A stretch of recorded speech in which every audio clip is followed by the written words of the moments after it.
Hello friends, a warm welcome to your YouTube channel Dhakad combo classes. तो दोस्तों, SSC GD के selection batch में आपका हार्दिक स्वागत है। दोस्तों, आज है हमारी क्लास 3, जिसके अंतर्गत हम कुछ महत्वपूर्ण क्वेश्चनों के बारे में चर्चा करेंगे जो कि पेपर की दृष्टि से महत्वपूर्ण बनते हैं। ठीक है दोस्तों, तो चलिए क्लास को स्टार्ट करते हैं। आज हमारा पहला क्वेश्चन मैथ का है। पहला है दोस्तों, यदि एक व्यापारी एक वस्तु को 528 रुपए में बेचता है तो उसकी हानि 12% है। वस्तु का क्रय मूल्य क्या है? ठीक है दोस्तों, तो चलिए दोस्तों बात करते हैं कि एक वस्तु को उसने 528 रुपए में बेचता है, मतलब सेलिंग प्राइस दी गई है। क्या सेलिंग प्राइस दी गई है? और लॉस परसेंट कितना है दोस्तों? 12%। दोस्तों, हम हमेशा जानते हैं जो वस्तु का क्रय मूल्य होता है, वस्तु का जो क्रय मूल्य होता है उसे हम हमेशा 100% मानते हैं। कितना? 100% दोस्तों हम हमेशा वस्तु का क्रय मूल्य मानते हैं। यदि दोस्तों इसको एक व्यापारी ज्यादा में बेचेगा तो इसको प्रॉफिट हो जाएगा, यदि वो उसको कम में बेचेगा तो दोस्तों उसको लॉस हो जाएगा। इतनी बात आपको समझ में आ रही है? तो 100% किसी वस्तु का क्रय मूल्य होता है। यदि वो उसको बढ़ाकर बेचेगा तो उसको लाभ होगा, यदि वो उसको घटाकर बेचेगा तो उसको वो हानि होगी। तो उसने ये बोला है दोस्तों, एक व्यापारी एक वस्तु को बेचता है तो उसकी हानि 12% है। मतलब दोस्तों उसको हानि हो रही है, तो 12% हानि हो गई है। मतलब दोस्तों जो 528 रुपए की वस्तु है, मतलब जो 100% उस वस्तु का क्रय मूल्य था, उसको उसने कितने में बेचा है? 12% हानि के साथ में 88 रुपए में बेचा है। दोस्तों कितने में? 88% में बेचा है। तो दोस्तों 88% की वैल्यू क्या हो गई एक्चुअल में? 528। कितनी दोस्तों? 528। हमें क्या ज्ञात करना है? हमें क्रय मूल्य ज्ञात करना है, मतलब 100% ज्ञात करना है। तो दोस्तों 100% की वैल्यू निकाल लेते हैं। तो 88 को दोस्तों काटें तो 22 चौक 88, 22 दूनी 44 और 44 8, 22 चौक 88, 4 छिंग 24 और ये यहाँ इंटू हो जाएगा। तो दोस्तों 600 रुपए वस्तु का क्रय मूल्य आ गया। कितना दोस्तों? 600 रुपए वस्तु का क्रय मूल्य आ गया। ठीक है दोस्तों, तो बेहद ही बेहतरीन क्वेश्चन था दोस्तों। तो मैं उम्मीद करता हूं आप लोगों को अच्छे समझ में आ गया होगा। ठीक है गाइस, चलिए अब अपन अपने नेक्स्ट क्वेश्चन की तरफ चलते हैं।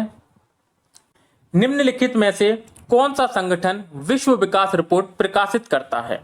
यूनेस्को, अंतरराष्ट्रीय मुद्रा कोष, विश्व बैंक या यूएनडीपी? तो गाइस यहां पर हमारा सही आंसर हो जाएगा विश्व बैंक। ठीक है दोस्तों, तो विश्व बैंक ही विश्व विकास रिपोर्ट या वर्ल्ड डेवलपमेंट रिपोर्ट को जारी करता है। और इस रिपोर्ट में गरीब लोगों के जीवन को बेहतर बनाने के लिए बदलते डेटा परिप्रेक्ष्य को उजागर किया जाता है। ठीक है दोस्तों, यदि हम विश्व बैंक के बारे में बात करें तो इसकी स्थापना जुलाई 1944 में हुई थी। कब? जुलाई 1944 में इसकी स्थापना हुई थी। वॉशिंगटन डीसी में इसका मुख्यालय है और डेविड मालपस इसके अध्यक्ष हैं। कौन दोस्तों? डेविड मालपस इसके वर्तमान में अध्यक्ष हैं। विश्व बैंक से दोस्तों एक अभी करंट का क्वेश्चन है कि हाल ही में विश्व बैंक ने ईज ऑफ डूइंग बिजनेस जो वो रिपोर्ट जारी करता है उस पर रोक लगा दी है। किस पर दोस्तों? Ease of doing business, doing business. ये दोस्तों रिपोर्ट कौन जारी करता था? तो ये भी विश्व बैंक ही जारी करता था। और अभी हाल ही में विश्व बैंक ने इस रिपोर्ट पर रोक लगा दी है। ठीक है, तो करंट को भी दोस्तों हमें साथ में लेकर चलना है। ठीक है, चलिए नेक्स्ट क्वेश्चन की तरफ चलते हैं। अगला क्वेश्चन है दोस्तों, निम्नलिखित में से कौन सी नदी प्रसिद्ध शिव समुद्रम जलप्रपात बनाती है? कावेरी, तुंगभद्रा, काली सिंध या कृष्णा? तो गाइस यहां पर हमारा सही आंसर हो जाएगा कावेरी। ठीक है दोस्तों, तो जो शिव समुद्रम जलप्रपात है वो कौन सी नदी बनाती है? कावेरी नदी। ये दोस्तों जलप्रपात कर्नाटक के मैसूर में स्थित है। कहां पर? कर्नाटक के मैसूर में स्थित है। और ये दोस्तों कितनी ऊंचाई से गिरता है? तो 98 मीटर की ऊंचाई से जब कावेरी नदी गिरती है तो शिव समुद्रम जलप्रपात बनाती है। इसका उपयोग जल विद्युत उत्पादन में किया जाता है। यहां से दोस्तों एक महत्वपूर्ण क्वेश्चन हमें याद रखना है कि जल विद्युत गृह, जो शिव समुद्रम जल विद्युत गृह है, वो एशिया का प्रथम जल विद्युत गृह है जिसकी स्थापना 1902 में हुई थी। ठीक है दोस्तों, तो यहां पर जो जल विद्युत गृह बनाया गया है वो एशिया का प्रथम जल विद्युत गृह है, जिसकी स्थापना 1902 में हुई थी। ठीक है गाइस, तो ये क्वेश्चन हमें अच्छे से याद रखना है। चलिए दोस्तों नेक्स्ट क्वेश्चन की तरफ चलते हैं। अगला महत्वपूर्ण क्वेश्चन है दोस्तों, रामनाथ गोयनका पुरस्कार किस क्षेत्र में योगदान के लिए प्रदान किए जाते हैं? पत्रकारिता, खेल, महिला सशक्तिकरण या ग्रामीण स्वच्छता? तो गाइस यहां पर हमारा सही आंसर हो जाएगा पत्रकारिता। दोस्तों रामनाथ गोयनका पुरस्कार जो है वो निष्पक्ष पत्रकार को दिया जाता है। ऐसे पत्रकार को दोस्तों जो ना तो कभी किसी राजनीतिक दबाव में आया हो, ना किसी राजनीतिक पार्टी का हो, और ना ही दोस्तों उसने कभी किसी धर्म का सहयोग किया हो। ठीक है दोस्तों, तो निष्पक्ष पत्रकारिता के क्षेत्र में रामनाथ गोयनका पुरस्कार प्रदान किया जाता है। और दोस्तों ये 2006 के बाद से प्रतिवर्ष दिया जाता है। ठीक है दोस्तों, 2006 के बाद से ये प्रतिवर्ष दिया जाता है। ठीक है गाइस, यदि हम वर्ष 2020 के बारे में बात करें तो वर्ष 2020 में इसे सर्वप्रिया सांगवान को दिया गया था। किसको? सर्वप्रिया सांगवान को दिया गया था। ठीक है गाइस, तो अच्छा क्वेश्चन है, इसे हमें याद रखना है, पेपर की दृष्टि से महत्वपूर्ण है। ठीक है गाइस, चलिए नेक्स्ट क्वेश्चन की तरफ चलते हैं। अगला क्वेश्चन है दोस्तों, निम्नलिखित में से कौन विश्व विरासत स्थल नहीं है? भीमबेटका, अजंता, आदमगढ़ या आगरा? तो दोस्तों यहां पर हमारा सही आंसर हो जाएगा आदमगढ़ शैलाश्रय। ठीक है दोस्तों, तो इन चारों में से आदमगढ़ शैलाश्रय विश्व विरासत स्थल में शामिल नहीं है। ठीक है गाइस, कौन कौन से शामिल हैं? भीमबेटका, अजंता और आगरा। वर्तमान में भारत के कितने स्थल विश्व विरासत स्थल घोषित किए गए हैं? तो दोस्तों टोटल हैं 40। कितने दोस्तों? टोटल हैं 40। भारत का पहला ऐसा स्थल जो विश्व विरासत स्थल में शामिल हुआ था वो थी दोस्तों एलोरा की गुफाएं। कौन सी दोस्तों? एलोरा की गुफाएं, जिन्हें 1983 में विश्व विरासत स्थल में शामिल किया गया था। भीमबेटका को दोस्तों कब शामिल किया गया था? 2003 में। 2003 में। अजंता की गुफाओं को 1983 में ही, और आगरा के किले को भी 1983 में। 2021 में दोस्तों 2021 में 2 स्थलों को शामिल किया गया है। कितने? 2 स्थलों को विश्व विरासत स्थल में शामिल किया गया है। कौन कौन सा है? तो दोस्तों 39वां था काकतीय रुद्रेश्वर मंदिर। कौन सा? काकतीय रुद्रेश्वर मंदिर, जो कि दोस्तों तेलंगाना में है। और 40वां है दोस्तों धौलावीरा। कौन सा? धौलावीरा, जो कि दोस्तों गुजरात के कच्छ के रण के समीप एक हड़प्पा कालीन स्थल है धौलावीरा, जिसे 40वां विश्व विरासत स्थल घोषित किया गया है। ठीक है गाइस, तो ये सारी बातें हमें अच्छे से याद रखनी है, बेहद ज्यादा महत्वपूर्ण है। यदि दोस्तों हम इसके अंतर्गत मंत्रालय के बारे में बात करें तो ये दोस्तों केंद्रीय संस्कृति और पर्यटन मंत्रालय के अंतर्गत आता है, जिसके मंत्री वर्तमान में जी किशन रेड्डी हैं। कौन? जी किशन रेड्डी हैं। ठीक है गाइस, तो ये सारी बातें हमें इस क्वेश्चन में याद रखनी है। चलिए दोस्तों नेक्स्ट क्वेश्चन की तरफ चलते हैं। बिकमिंग शीर्षक पुस्तक के लेखक कौन हैं? तेरेसा मई, मिशेल ओबामा, मेलानिया ट्रंप या शशि थरूर? तो गाइस यहां पर हमारा सही आंसर हो जाएगा मिशेल ओबामा। दोस्तों बिकमिंग शीर्षक पुस्तक के लेखक कौन है? तो ये है मिशेल ओबामा। ठीक है गाइस, तो इसको हमें अच्छे से याद रखना है। यहां से दोस्तों एक राइटर के बारे में हमें और याद रखना है, शशि थरूर, क्योंकि दोस्तों इनकी अनेक महत्वपूर्ण पुस्तकें हैं जिनके बारे में हमें याद होना चाहिए। जैसे दोस्तों एक प्रमुख पुस्तक क्या है? Why I am Hindu. कौन सी? Why I am Hindu. ये दोस्तों इनकी एक पुस्तक है जो हमें याद रखना है। एक फेमस पुस्तक है एन एरा ऑफ डार्कनेस। क्या? An era of darkness. ठीक है दोस्तों, तो ये दोनों पुस्तकें आपको शशि थरूर जी की याद रखनी है। चलिए दोस्तों नेक्स्ट क्वेश्चन की तरफ चलते हैं। अगला क्वेश्चन है दोस्तों, राज्यसभा का पदेन अध्यक्ष कौन होता है? राज्यसभा में विपक्षी नेता, वक्ता, उपराष्ट्रपति या प्रधानमंत्री? तो गाइस यहां पर हमारा सही आंसर हो जाएगा उपराष्ट्रपति। राज्यसभा का पदेन अध्यक्ष कौन होता है? उपराष्ट्रपति। ये दोस्तों किसमें कहा गया है? तो ये आर्टिकल 64 में कहा गया है कि उपराष्ट्रपति राज्यसभा का पदेन अध्यक्ष होगा। ठीक है दोस्तों, अब यदि हम बात करें उपराष्ट्रपति के पद के बारे में, तो दोस्तों आर्टिकल 63 में कहा गया है कि भारत का एक उपराष्ट्रपति होगा। किसमें? आर्टिकल 63 में कहा गया है कि भारत का एक उपराष्ट्रपति होगा। ठीक है दोस्तों, आर्टिकल 64 में राज्यसभा का पदेन सभापति उपराष्ट्रपति होगा।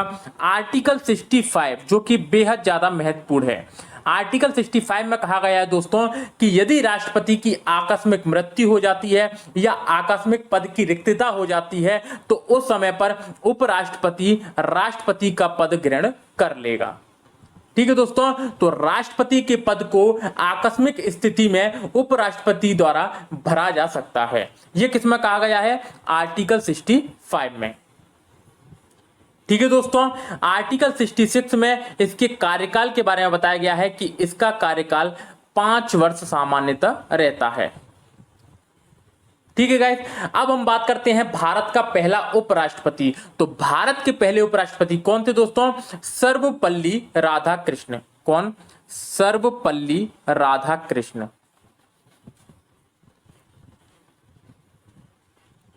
और वर्तमान में कौन है? एम वेंकैया नायडू। एम वेंकैया नायडू, ये दोस्तों भारत के वर्तमान में उपराष्ट्रपति। ठीक है गाइस, इसके अलावा में एक क्वेश्चन और याद रखना है कि एकमात्र ऐसे उपराष्ट्रपति जिनकी पद पर रहते हुए मृत्यु हुई है वो है के कृष्णकांत। कौन गाइस? के कृष्णकांत। ये दोस्तों क्वेश्चन हमें अच्छे से याद रखना है कि के कृष्णकांत एकमात्र ऐसे उपराष्ट्रपति हैं जिनकी पद पर रहते हुए मृत्यु हो गई है। ठीक है गाइस, चलिए नेक्स्ट क्वेश्चन की तरफ चलते हैं। अगला क्वेश्चन है दोस्तों, निम्नलिखित में से कौन प्रोटीन का एक प्रमुख स्रोत नहीं है? सोयाबीन, गेहूं, मछली या चना? तो दोस्तों यहां पर हमारा सही आंसर हो जाएगा गेहूं। गेहूं दोस्तों प्रोटीन का एक प्रमुख स्रोत नहीं है। दोस्तों सोयाबीन, चना, मांस, मछली, अंडा, दूध, ये दोस्तों प्रोटीन के एक अच्छे स्रोत हैं जिनमें काफी मात्रा में प्रोटीन पाया जाता है।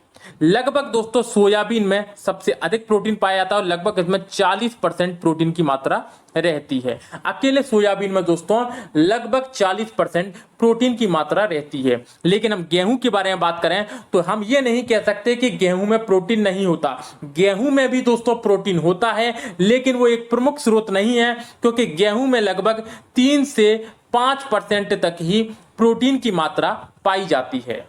यदि हम सबसे अच्छे स्रोत के बारे में बात करें तो सोयाबीन प्रोटीन का एक अच्छा स्रोत है, और यदि यहां पर बात करें सबसे कम स्रोत की तो वो है गेहूं। लगभग 3 से 5% इसमें प्रोटीन पाया जाता है, लेकिन ये एक अच्छा स्रोत नहीं है।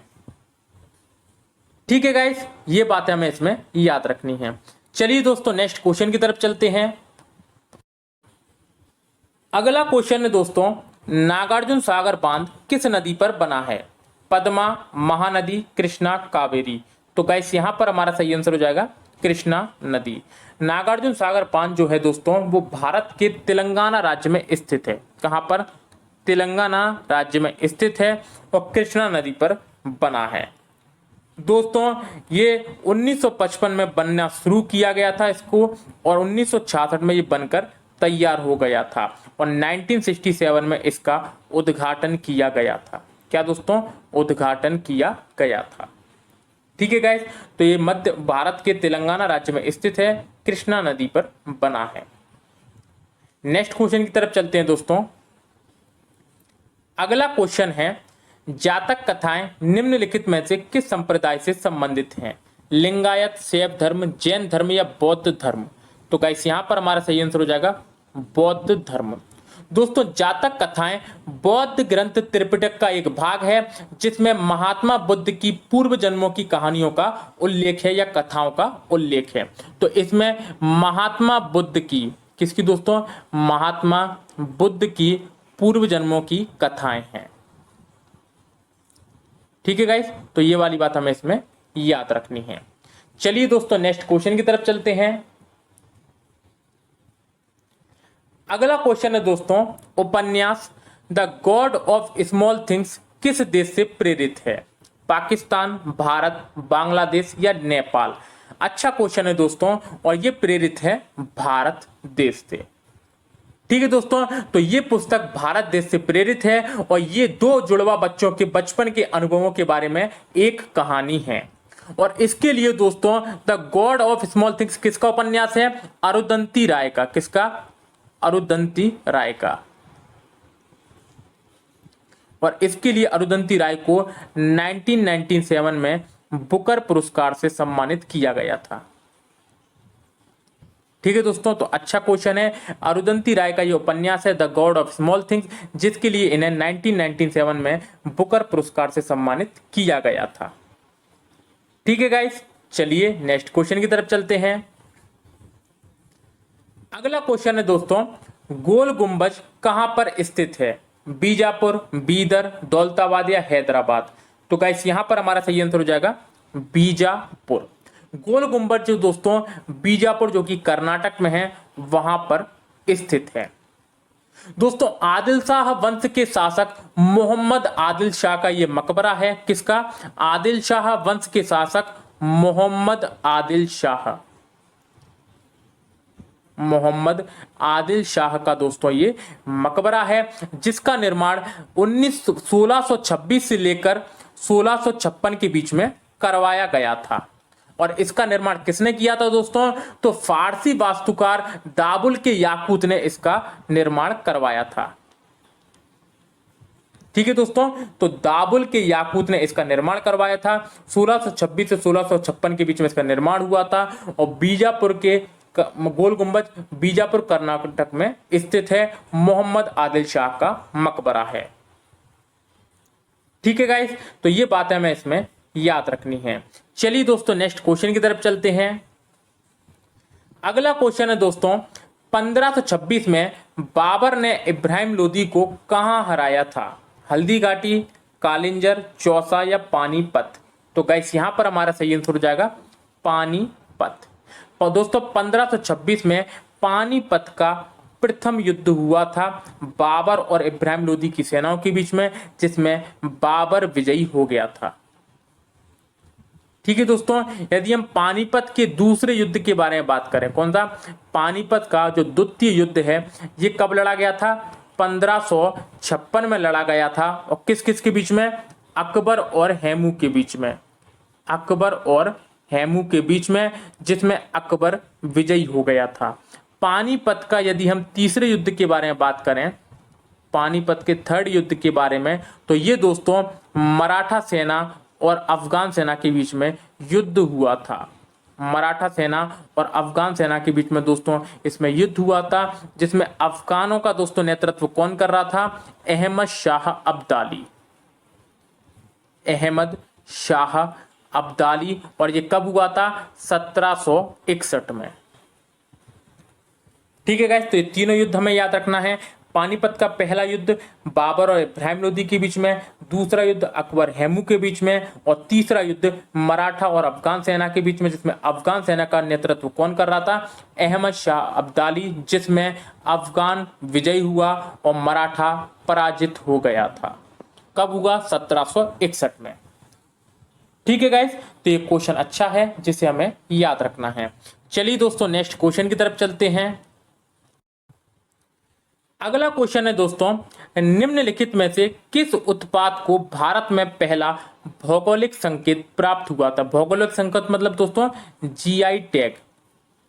जीआई टैग का फुल फॉर्म जियोलॉजिकल इंडिकेशन। ठीक है दोस्तों, तो मिजो मिर्च, रतलामी सेब, जोहा चावल या दार्जिलिंग चाय? तो गाइस यहां पर हमारा सही आंसर हो जाएगा दार्जिलिंग चाय। ठीक है दोस्तों, तो भारत में जो पहला जीआई टैग प्रदान हुआ था वो हुआ था दार्जिलिंग की चाय को। जीआई टैग दोस्तों, जीआई, इसकी स्थापना दोस्तों कब हुई थी? तो रजिस्ट्रेशन एंड प्रोडक्शन एक्ट के तहत 1999 में दोस्तों इसे बनाया गया था। कब? 1999 एक्ट के तहत दोस्तों इसको बनाया गया था और 2003 में इसे लागू किया गया था। ठीक है, और 2003 में लागू होने के बाद 2004 में पहला जीआई टैग दार्जिलिंग की चाय को दिया गया था। और ये दोस्तों जीआई टैग 10 वर्षों के लिए मिलता है। कितने वर्षों के लिए? 10 वर्षों के लिए मिलता है। ठीक है गाइस, तो ये प्रमुख बातें हैं जिसे हमें इस क्वेश्चन में याद रखनी है कि जीआई टैग दोस्तों रजिस्ट्रेशन एंड प्रोडक्शन एक्ट के तहत बनाया गया था 1999 में, 2003 में लागू हुआ, 2004 में जो पहला जीआई टैग है वो दार्जिलिंग की चाय को दिया गया। ठीक है गाइस, चलिए नेक्स्ट क्वेश्चन की तरफ चलते हैं। अगला क्वेश्चन है दोस्तों, रॉलेट सत्याग्रह कब और किसके द्वारा की गई? 1915 मोतीलाल नेहरू, 1930 सीआर दास, 1929 महात्मा गांधी या 1919 महात्मा गांधी? तो गाइस यहां पर हमारा सही आंसर हो जाएगा 1919 महात्मा गांधी। दोस्तों रॉलेट सत्याग्रह क्यों किया गया था? तो ये दोस्तों रॉलेट एक्ट के कारण किया गया था। किसके कारण? रॉलेट एक्ट के कारण दोस्तों ये किया गया था। रॉलेट एक्ट क्या था दोस्तों? तो रॉलेट एक्ट सिडनी रॉलेट की अध्यक्षता में बनाया गया था और ये दोस्तों एक ऐसा कानून था जिसके अनुसार ब्रिटिश सरकार को यह अधिकार दिया गया कि वह किसी भी भारतीय लोग को या किसी भी भारतीय व्यक्ति को बिना मुकदमा चलाए अदालत में और जेल में बंद कर सकते हैं। तो ये था दोस्तों रॉलेट एक्ट या रॉलेट कानून। ठीक है दोस्तों, इसे बिना अपील, बिना वकील और बिना दलील के द्वारा काला कानून भी कहा गया। क्या दोस्तों? बिना अपील का कानून, बिना वकील का कानून, बिना दलील का कानून, एक तरीके से इसे काला कानून कहा गया। ठीक है गाइस, तो ये वाली बातें हमें इसमें याद रखनी है। चलिए दोस्तों नेक्स्ट क्वेश्चन की तरफ चलते हैं। अगला क्वेश्चन है दोस्तों, हमारे भोजन में आयोडीन युक्त नमक होना क्यों महत्वपूर्ण है? हड्डियों के निर्माण, दृष्टि में सुधार, थायराइड ग्रंथि के सुचारू संचालन या ऊंचाई हासिल करने? तो गाइस यहां पर हमारा सही आंसर हो जाएगा यह थायराइड ग्रंथि के सुचारू संचालन में मदद करता है। आयोडीन युक्त नमक दोस्तों आयोडीन शरीर व मस्तिष्क दोनों की सही वृद्धि, विकास व संचालन के लिए आवश्यक है और आयोडीन की कमी से घेंगा रोग हो जाता है। कौन सा? घेंगा रोग हो जाता है। यह सामान्य नमक की तरह ही होता है जिसमें थोड़ी मात्रा में आयोडीन मिला दिया जाता है और ये दोस्तों थायराइड ग्रंथि के सुचारू संचालन में भी मदद करता है। ठीक है गाइस, तो ये सारी बातें हमें इस क्वेश्चन में याद रखनी है। चलिए दोस्तों नेक्स्ट क्वेश्चन की तरफ चलते हैं। ये था दोस्तों कल का हमारा आपसे पूछा गया प्रश्न कि निम्नलिखित में से कौन सा व्यवस्थापिका का कार्य नहीं है? कानून बनाना, बजट बनाना, बजट पारित करना या कार्यपालिका का नियंत्रण? तो दोस्तों यहां पर हमारा सही आंसर हो जाएगा बजट बनाना। दोस्तों इनमें से व्यवस्थापिका का कार्य कौन सा नहीं है? बजट बनाना व्यवस्थापिका का कार्य नहीं है। ठीक है दोस्तों, कानून व्यवस्थापिका द्वारा बनाया जाता है, बजट को पारित भी व्यवस्थापिका द्वारा किया जाता है और संसदीय लोकतंत्र में व्यवस्थापिका का कार्यपालिका पर नियंत्रण भी होता है। ठीक है दोस्तों, तो इसमें से इसका कौन सा काम नहीं है? बजट बनाना व्यवस्थापिका का कार्य नहीं है। ये आप अच्छे से याद रखना। ठीक है दोस्तों, और परसों का भी क्वेश्चन दोस्तों देख लो जरा कि परसों मैंने आपसे क्वेश्चन पूछा था 12 वस्तुओं का क्रय मूल्य 9 वस्तुओं के विक्रय मूल्य के बराबर है तो लाभ प्रतिशत क्या है? 25, 33.3, 30, 67.7। तो दोस्तों आपका दोस्तों ये कर्तव्य बनता है कि जो प्रश्न हम पूछा करें उसका आपको सही आंसर कमेंट बॉक्स में लिखकर जरूर देना है। अब अपन इसको देखते हैं थोड़ा सा कि 12 वस्तुओं का क्रय मूल्य। क्या दोस्तों?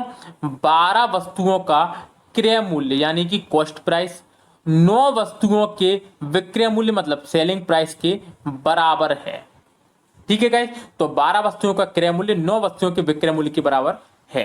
इसको दोस्तों काट लेते हैं तो 3 चौक 12, 3 तिरका 9।